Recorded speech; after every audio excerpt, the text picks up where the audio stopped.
Hemos atravesado las montañas del Atlas. Atrás han quedado las fértiles llanuras del centro de Marruecos.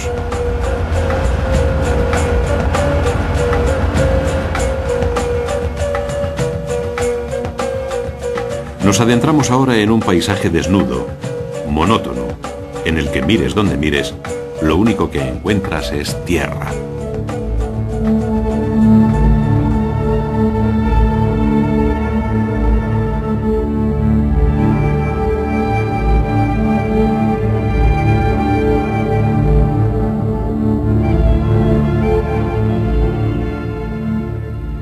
En este entorno tan hostil, nacieron unas construcciones únicas en Marruecos, pensadas para defender la poca agua que puede encontrarse. Son los qusur o poblaciones fortificadas.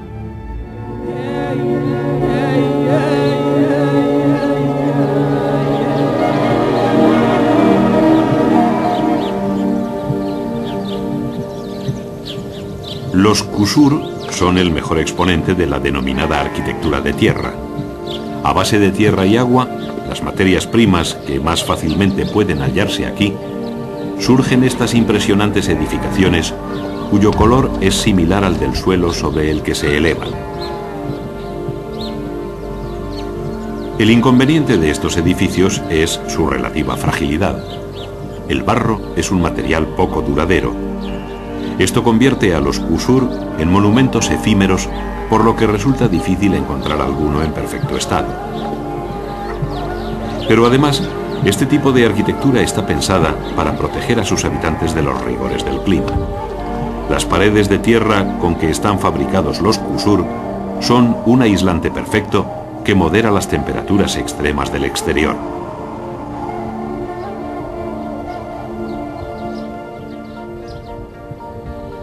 Los pueblos de esta región supieron utilizar estas fortalezas para defenderse de los ataques lanzados tanto por las tribus nómadas vecinas como por otras provenientes de mucho más lejos, del corazón del Sáhara.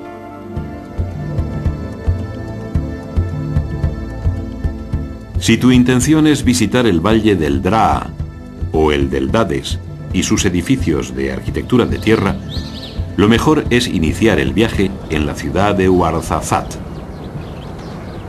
En Ouarzazate verás esta casba de Taurit, llamada también Palacio de los Glauitas. Pese a haberse construido en fecha relativamente reciente, 1930, la erosión y falta de cuidados han estado a punto de destruirla.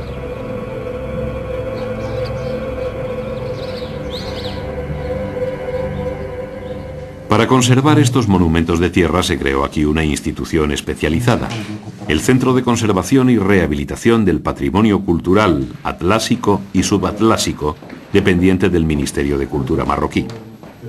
Con grandes esfuerzos y gracias a los fondos del gobierno marroquí y de otros países, sus responsables tratan de preservar este tipo de arquitectura, catalogando sus edificios de barro y rehabilitándolos con la intención de mantener la tradicional forma de vida asociada a ellos.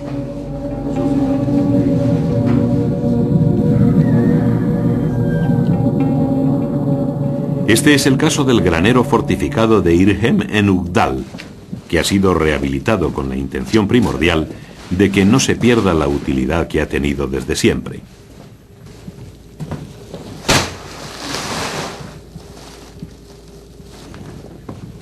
El Centro de Rehabilitación presta ayuda a iniciativas destinadas a la recuperación de la arquitectura de tierra, aunque éstas sean de carácter privado y realizadas por extranjeros.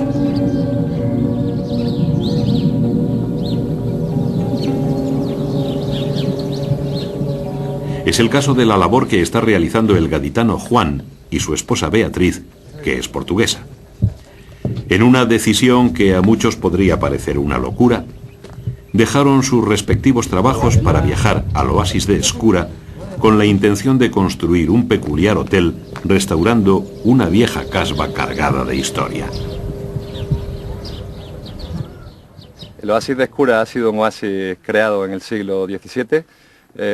Ha sido creado por gente venida de Arabia y por descendientes andalusíes provenientes de Al-Ándalus, y esta en particular, nuestra caza en particular, se llama la caza Ben Moro porque fue construida por un letrado andalusí que vino a estas tierras, de ahí el nombre de Ben Moro, que significa el hijo del moro. Más tarde, mientras paseamos por el oasis de Escura, recordamos sobre lo que nos ha contado Juan. Pensándolo bien, la historia nos parece increíble. ¿Cómo pudo ese tal Ben Moro dejar atrás España, una tierra rica y fértil, para llegar hasta este lugar donde por entonces no había nada más que unas cuantas palmeras? Si así lo hizo, debió de ser a la fuerza. Seguramente fue uno de los cientos de miles de moriscos expulsados de España a principios del siglo XVII. Parecía el final de una historia muy interesante.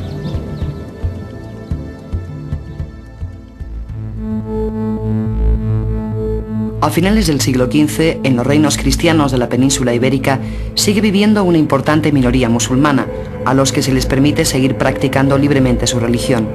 A esta gente se les denominó desde entonces con el nombre de mudéjares. Esta situación de supuesta convivencia se mantuvo incluso tras la toma de Granada, el último reino musulmán en España. Los mudéjares siguen profesando su religión y mantienen sus costumbres, pero junto a esta tolerancia se mantiene también el histórico desprecio de muchos cristianos hacia los musulmanes, lo que se traduce en una creciente marginación de los mudéjares.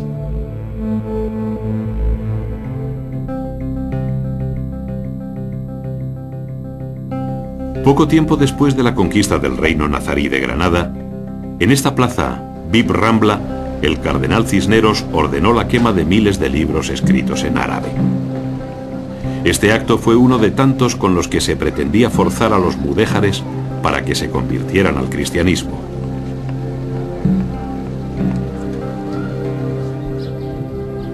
Tanta represión arrastró a los mudéjares del Albaicín a una violenta rebelión contra los cristianos. Este fue el principio del fin de los musulmanes en la península. Los mudéjares fueron entonces obligados a convertirse o exiliarse. Muchos musulmanes abandonaron sus tierras, pero otros aceptaron forzosamente el bautismo.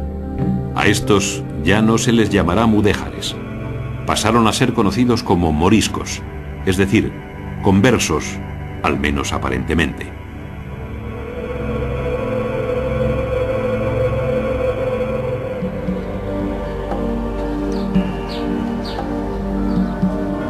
Los moriscos vieron cómo en el corazón de la Alhambra era erigido el imponente palacio de Carlos V. ¿Qué sentido podía tener levantar un palacio como este en medio de un entorno tan diferente? Parece lógico pensar que el emperador quiso dejar clara constancia de que la cristiandad había derrotado por fin al Islam tras 8 siglos de lucha.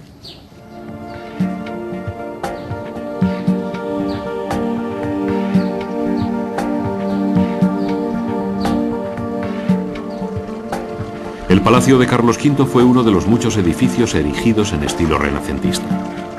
Este nuevo arte se convirtió en la más clara manifestación de la mentalidad que en esos momentos se imponía en Europa, el Renacimiento.